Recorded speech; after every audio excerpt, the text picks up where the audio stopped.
Y la titulé Los derechos humanos en México, del dicho al hecho y del hecho al desecho, ¿no? Por ahí decía la comandanta Dalia que para poder reconocer los derechos humanos había que tocarlo, el derecho hay que tocarlo con la mano, ¿no? Y desafortunadamente en este momento en el que nos encontramos vamos a mirar si que es muy difícil tocar los derechos humanos con las manos, ¿no? Entonces, bueno, vamos a la siguiente, precisamente porque íbamos a hablar en el contexto de la presentación del libro Resistir desde la adversidad. Puse uno de los párrafos introductorios de uno de los artículos que escriben los hermanos Cerezo, que tiene que ver con esta frase de Alfonso Torres: el efecto psicológico de la crisis del marxismo ha hecho que no se hable de realidades que siguen ahí, como la polarización social, el carácter de clase que asumen en nuestras sociedades fragmentadas las luchas étnicas, de género o por la defensa de los derechos humanos. Parece ya de mal gusto hablar de capitalismo, de injusticia, de imperialismo, de opresión. De pronto los discursos que están alimentando la refundamentación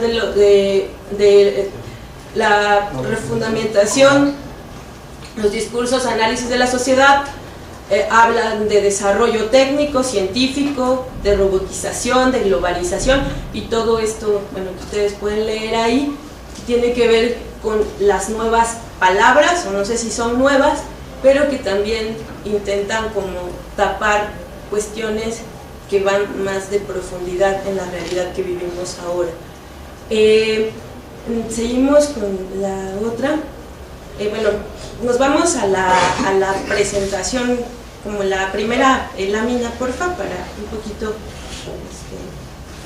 Sí, en la primera lámina, porfa, en la primera. Bueno, igual nos quedamos en el mapa anterior, ahí está bien. Bueno, hay un teórico del derecho y de la filósofo que se llama Luigi Ferrajoli, y habla mucho en la actualidad de esta interrelación entre lo público y lo privado, ¿no? Esta como gran tensión entre lo que es la política, su atención hacia el pueblo, y lo que es la economía y los intereses específicos de unos cuantos, para hablar de las democracias. Dice que las democracias se encuentran en una tensa situación actualmente, no solo en México, sino a nivel internacional, por esta relación pasional, ¿no?, que se tiene entre lo económico, lo político y los medios de comunicación. Para que pueda subsistir lo económico en este momento a nivel internacional, es importantísimo valerse de lo político en sentidos del gobierno, de los estados gobierno, ¿no?, como este brazo importante para seguir manteniendo su estabilidad económica, a pesar de que hablemos de una crisis económica, ¿no? Y también, por otro lado, está el elemento de los medios de comunicación. Por eso en la primera lámina, si nos podemos regresar a la primera lámina, porfa, hay una caricatura que hizo Hernández, la anterior. Igual no la ven en grande, pero bueno, dice que el ciego dijo veamos, el sordo dijo dialoguemos, ¿no? Y bueno, el loco dijo pues pongámonos, reflexionemos, y el último, el monopolio dijo establezcamos competitividad. Y en realidad el monopolio lo que está haciendo en este momento en la realidad mexicana es que están interactuando una serie de intereses que tienen nombre y apellido. ¿Y a qué voy con esta interrelación económica, política, hablando de Estado-Gobierno y los medios de comunicación? Las últimas leyes o las últimas pugnas de leyes han tenido que ver con esta cuestión de las elecciones, los medios de comunicación, la utilización de estos que son unos de los grandes líderes, o más bien de los grandes poseedores de lo económico en este país. Nos regresamos al mapa, ese. Hay una interrelación en este momento en América Latina, ahí viene un link de una página que me parece muy importante que podamos cuestionar, que podamos mirar, de esta interrelación entre los bienes naturales que tienen que ver con el petróleo, el agua, todo lo que tiene que ver con reservas de la biosfera, fauna, flora, lo que tiene que ver con movimientos de resistencia a nivel Latinoamérica, que en México no aparecen, pero bueno, ahorita les voy a mostrar otros de México. Esta es una página latinoamericana y su relación con la militarización. Esta relación política-gobierno que necesita sostenerse ha tenido mucho que ver con la militarización de los países, ¿no? La militarización como ese brazo violento, fuerte, que ahora tenemos en México ocupando desde hace 10 años para acá. Y el tema al que voy a empezar a abordar, nos vamos a la siguiente, por favor.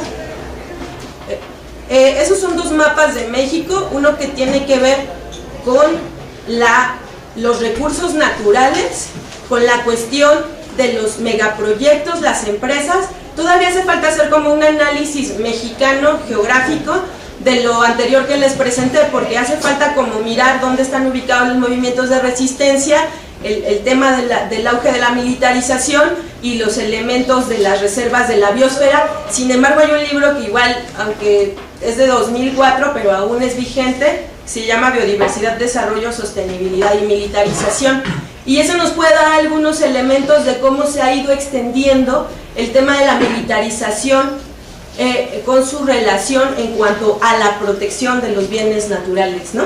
Entonces, bueno, la siguiente que voy es, bueno, ¿qué tiene que ver todo esto con los derechos humanos? Todo esto de la relación empresas, economía, política desde el gobierno, los medios de comunicación, las transnacionales y todos estos que se van interrelacionando para mantener su poder en este momento. Si bien en este momento de la historia a nivel mundial hablamos de una crisis económica, una crisis ambiental, una crisis alimentaria y una crisis política por todo esto que está habiendo a nivel internacional, es cierto que hay quienes siguen manteniendo su poder y quienes están siendo afectados más violentamente por las decisiones políticas y económicas que se están dando, no solo ahora, sino que históricamente se han venido dando. Aquí es importante decir que desde que entra Fox a la presidencia, para el día de hoy con los gobiernos panistas, la relación criminalización de la protesta social junto con los movimientos sociales, incluso la propia criminalización de la pobreza, está siendo un elemento que ha permeado hasta el día de hoy nuestra realidad. Los derechos humanos son en sí todos aquellos elementos que necesitamos las personas para vivir dignamente, y el único agente que los viola es el Estado. Hasta este momento las empresas, a pesar de que son de las principales violadoras de derechos humanos, pero aún no se designa que son violadoras, quien tiene la responsabilidad de regular la justicia en este sentido es el Estado. Sin embargo, está favoreciendo para que las empresas sean las que sigan ganando. Para este momento tenemos específicas ganancias de Monsanto, Pioneer, Televisa, TV Azteca, Grupo Carso, Coca-Cola, Vivendi, Walmart y un montón de nombres y apellidos más, que podemos decir, tenemos los pelos y las señales de quienes están teniendo en este momento el poder económico y político, y quienes están siendo más violentados a partir de esta crisis. En realidad, las víctimas de toda esta situación están siendo más mujeres, niñas, niños, jóvenes y personas migrantes, indígenas, que mucho tienen que ver con estos movimientos de resistencia, y bueno, esos son como los principales, ¿no?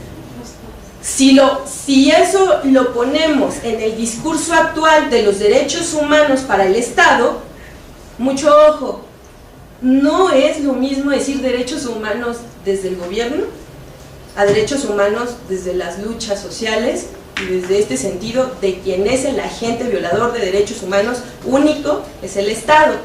Y en este sentido no es lo mismo lo que dice para estos días, lo que declaró Secretaría de Gobernación y Secretaría de Marisela sí, ¿de qué secretaría en este momento?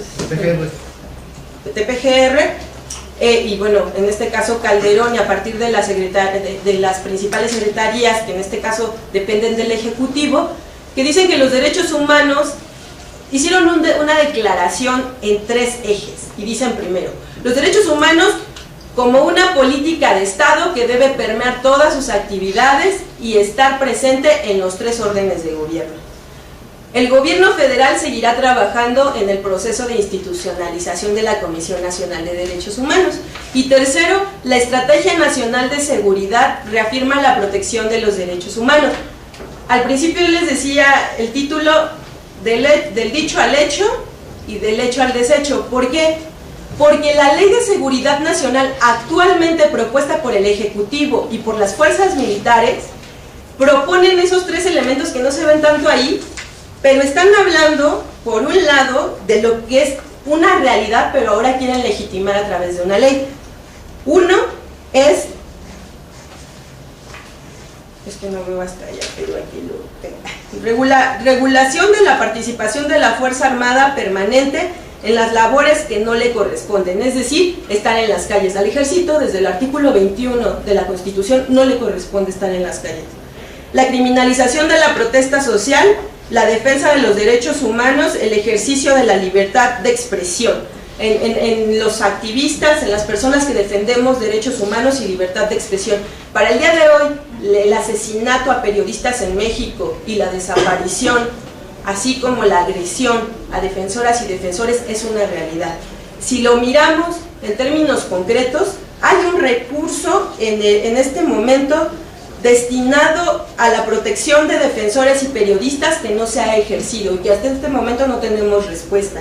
Y la última, que es la tercera, que es la ausencia de controles democráticos sobre la actuación de las fuerzas armadas en atención a las supuestas afectaciones a la seguridad interior, lo que se refleja en una aplicación extensiva de la jurisdicción militar. En este caso, lo que propone esta Ley de Seguridad Nacional y lo que está haciendo es que los militares sigan siendo tratados desde sus propias jurisdicciones, desde su propio sistema de justicia, a partir de los delitos y violaciones a derechos humanos que cometan, ¿no? En ese sentido, en este momento, todo está favoreciendo a las fuerzas militares desde lo económico. Les ponía un poco el presupuesto al principio porque es pues preocupante y es horrible que de 2005 a 2010 hay un aumento de presupuesto del 81.7%, bueno, calculado, y si no es que hasta más, hacia las fuerzas militares, mientras que para esta semana también se presentó un informe acerca de pobreza multidimensional, que de 2008 a 2010, por lo menos en 2010, para 5 programas de desarrollo social, estamos hablando de programas hacia comunidades rurales, programas para el campo, programas para la equidad, para el desarrollo, ¿no?, para la nutrición y demás, solo se ejercieron 45.964 millones.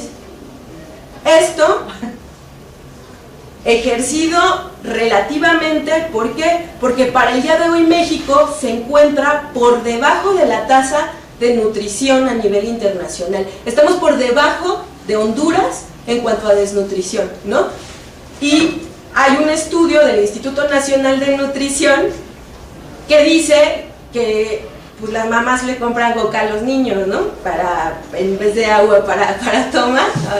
Y el tema es, ¿qué sucede? Las mamás que tienen el apoyo de oportunidades, en este momento, van y compran a las tiendas más cercanas pero no están produciendo en sus campos, ¿no? Entonces, las familias que tienen más apoyo de oportunidades, o más bien las que tienen apoyo de oportunidades, apoyo entre comillas, son las más desnutridas que las que no lo tienen. Y hay testimonios fidedignos que dicen, yo no acepto oportunidades porque me hacen salirme de mi trabajo en el campo, entonces no lo aceptamos. ¿Y qué les hacen? Pues, ¿con qué corresponden las señoras que reciben el apoyo de oportunidades? Bueno, pues por cada hijo les dan un dinerito, ¿no? Pero además, lo que está sucediendo es que les piden ir a limpiar clínicas, ir a talleres que no les sirven del todo, y a reuniones que las señoras dicen, bueno, es que yo no termino de entender qué me quieren decir con esto que me traen, ¿no? En realidad, el programa Oportunidades, a pesar de su premio que recibió en su momento, pues ha dejado mucho que desear para la realidad mexicana, y en ese sentido, pues podemos mirar que en el ejercicio de los derechos esencialmente tienen que ver con algunos elementos, los civiles y políticos, que tienen que ver con esto de elección de representantes, los que primero, bueno, los reconocidos históricamente primero, luego los derechos económicos, sociales, culturales, que para el día de hoy no se ha ratificado el Pacto Internacional de Derechos Económicos, Sociales y Culturales, los derechos, esos derechos elementalmente son de los más violados en este momento en México por la construcción de megaproyectos. Si nos ponemos a pensar en la cuarta parte del territorio que están ocupando las mineras, más las represas, más todos los territorios que Carso está comprando para unidades habitacionales, esto que le llaman ciudades inteligentes, ¿no? Que puedes vivir y dentro tienes todo, es y por ejemplo, todo lo que Pemex está haciendo a nivel nacional, y por otro lado, el manejo del agua por parte de la privatización del agua. Entonces tenemos que México, los verdaderos dueños y los verdaderos administradores de la riqueza no está haciendo la población. Y entonces cuando Luigi Ferrajoli dice hay una constante tensión y los que están en este momento siendo más transgredidos son las poblaciones, las personas de a pie, las personas que todos los días salen a trabajar, las personas como las y los jóvenes que cada día se encuentran en mayor índice de desempleo, empleo informal, ¿no? Todo esto que llaman empleo informal, a lo que la ONU llamaría trabajo decente, que bueno, hay una discusión ahí en el trabajo decente, pero también a nivel internacional es el momento histórico en el que más jóvenes hay y mayor desempleo existe, ¿no? Entonces es importante como marcar que hay una interrelación no solo a nivel nacional, sino a nivel internacional por esta disputa del poder económico, pero que se está llevando entre los pies a los saberes, a los pueblos originarios y a las principales personas, sobre todo en este caso violentamente, a los movimientos de resistencia. No es fortuito que en México en este momento haya un movimiento de resistencia en Wirikuta, movimientos en Guerrero, y tampoco es fortuito que Guerrero, Chiapas, Oaxaca tengan uno de los niveles de tensión social y de violencia más complicados, ¿no? Y sobre todo Chihuahua, me gustaría mucho, igual no lo pude terminar de hacer, pero este comparativo geográfico, geoestratégico de cada uno de los estados en México, junto con las tensiones violentas, más bien junto con los problemas de violencia y de militarización, si lo miramos como con lentes mucho más a profundidad, nos vamos a dar cuenta que no es fortuito y que no es culpa de la sociedad violenta a la que le quieren hacer creer que por nuestra culpa o por nuestra falta de participación, por nuestra ignorancia y porque somos un país de huevones, ¿no? Por eso nos salimos adelante y tenemos tanta violencia en México. Es el discurso que en palabras bonitas en este momento tiene el Estado y los estados han venido manejando, ¿no? Entonces, nada más como para ir terminando, es importante decir que tanto lo que tiene que ver con feminicidio, desapariciones forzadas, a lo que les han llamado levantones, ¿no? Pero que no son levantones, desapariciones forzadas, ejecuciones extrajudiciales, y lo que tiene que ver también con presos políticos, aunque bueno, eso ya lo ha trabajado el Comité Cerezo Más en cuanto a se reduce el nivel de presos políticos, pero se aumenta el ejercicio de las desapariciones extrajudiciales y también el tema de la tortura en México, ¿no? Todo esto son violaciones a derechos humanos, más la degradación y los desplazamientos forzados, que son un elemento fundamental en este momento, que desafortunadamente no muchas organizaciones estamos trabajando. Los desplazamientos forzados también fueron un indicador en Colombia de cómo se empezaban las transnacionales, las grandes empresas, los grandes monopolios a meter dentro de los espacios que eran reservas para los pueblos y también espacios espirituales, ¿no?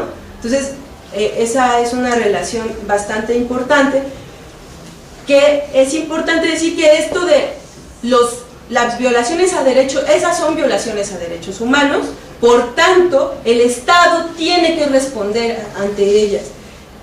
Y esto, ¿cómo lo podemos hacer? ¿Qué herramientas existen? Para el día de hoy, desafortunadamente hay varios tratados internacionales que México no ha firmado y ratificado en materia de derechos humanos. La Constitución mexicana se aceptó que el primer capítulo se llame de los derechos humanos, porque garantías individuales no es lo mismo que derechos humanos, ¿no? Garantías es algo que te da el Estado, pero que no te pertenece, ¿no? Entonces el hecho es, nos pertenece.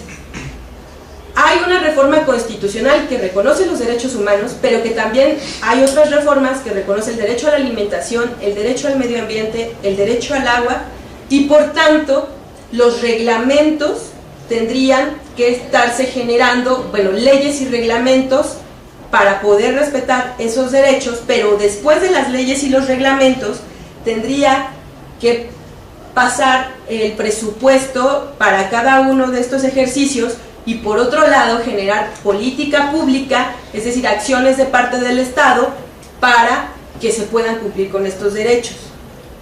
Y un elemento fundamental es abrir la participación ciudadana, la participación de las personas, es decir, la consulta pública para las decisiones que se tomen en torno a las sociedades. Y desafortunadamente, pues aún queda mucho trabajo por recorrer. Sí es un logro que ahora se reconozca constitucionalmente, sin embargo, hasta que no toquemos las cosas por nuestras propias manos, no vamos a hacerles una realidad. Y por otro lado, hay un elemento que puede servir bastante, que ahorita estamos como en una cuestión de trabajo en ello, que es la reforma al Código de Procedimientos Civiles, que tiene que ver con acciones colectivas, que puede defender este tema de medio ambiente, derecho al agua y derecho a la alimentación. Ya es bueno, se supone que entra en vigor, no se supone, entra en vigor a partir del 1 de marzo, y esta puede ser una herramienta para los pueblos que quieran denunciar, por ejemplo, el tema del despojo del agua, el despojo del territorio, la contaminación a su medio ambiente por parte de empresas. Incluso ahorita se está haciendo un ejercicio en Tabasco por contaminación de Pemex, ¿no? Y bueno, pues en este sentido, quien tiene mucho que ver para el reconocimiento de los derechos humanos desde esto, desde la dignidad humana, no solo desde la dignidad humana, sino desde la dignidad de los pueblos, pues son las luchas de resistencia. Y en este sentido, otra herramienta que para este momento tenemos, que me parece muy importante, además de todos los movimientos que están habiendo en México, en el Distrito Federal, es el Tribunal Permanente de los Pueblos, porque ya es un elemento que aporta, o más bien es una figura que aporta para hacer todo un ejercicio de documentación en torno a los casos que existen. Y en este sentido, a quienes se les va a cuestionar, a quienes se les va a investigar es a las transnacionales. Entonces me parece importante también mirarlo como un espacio de participación por parte de los pueblos, de las personas, para poder exigir estos derechos que se establecen dentro de las leyes, pero que tenemos todavía mucho que caminar en cuanto a poderlos tocar, ¿no? Y bueno, yo me quedaría en esta parte como del análisis amplio, y bueno, ya si después se puede.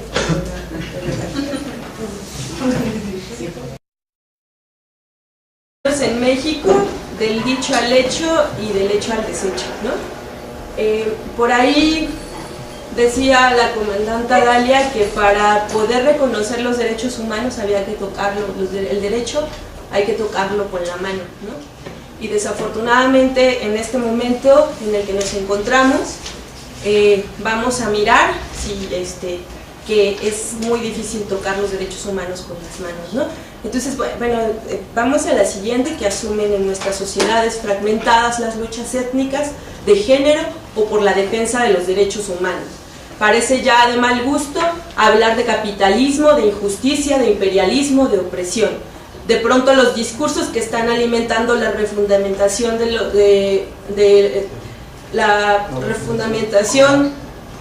los discursos, análisis de la sociedad, hablan de desarrollo técnico, científico, de robotización, de globalización, y todo esto, bueno, que ustedes pueden leer ahí, tiene que ver con las nuevas palabras, o no sé si son nuevas, pero que también intentan como tapar cuestiones que van más de profundidad en la realidad que vivimos ahora. Seguimos con la otra. Bueno, nos vamos a la presentación, como la primera lámina, porfa, para un poquito, precisamente porque íbamos a hablar en el contexto de la presentación del libro Resistir desde la adversidad.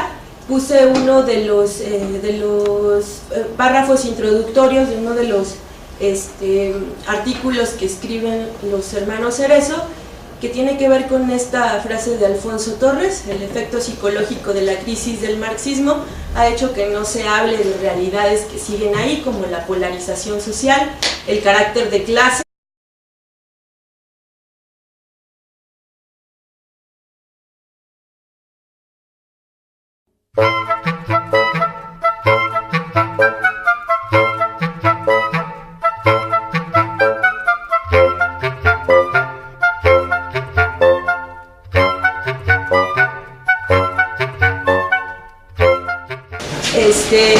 y la titulé Los derechos humanos